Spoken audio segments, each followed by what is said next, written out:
oddiy nima deydi hamshira masalan kirsa yoki unga targ'ibot yo'q, ya'ni what exit o'rganish kerak, kelgan bemorlarni ro'yxatini tuzish kerak yoki boshqa yo'nalish bo'yicha oddiy masalan yosh nima deydi o'zingiz ishlamoqchisiz, odatdagi o'qimoqchisiz, daromad olmoqchisiz, lekin farzandingizni o'qitmoqchisiz, farzandingiz uchun ham kelajakda o'zi o'rganib, hozir IT sohasi eng bo'lmas kasb hisoblanyapti.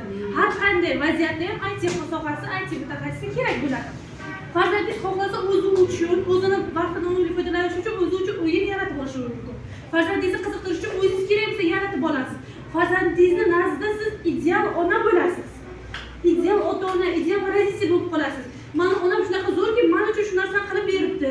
Boshqalarni otamiz qila olmaydi degan narsa sizda paydo bo'ladi. Siz farzandingiz siz bilan faxrlanib yuradi. O'zingiz o'rganasiz, o'rgatasiz, o'zingiz hayotingizda ishlatasiz, boshqalar hayotida ishlatishiga yordam berasiz. To'liq hozirgi zamonda IT sohasi, AI, ya'ni sun'iy intellekt bu ajralmas soha bo'lib qoladi. Hamma narsada bor. Hatto oddiy telefonlarimizda ham sun'iy intellekt bor. Buni ham dasturchi yaratgan. Uni ham qaysi oddiy odam yaratgan. Bu ham shaytondan kelib qolgan, bu ham o'qigan, o'rgangan, bizga o'xshab yaratgan. Sizlar bilasizmi shunday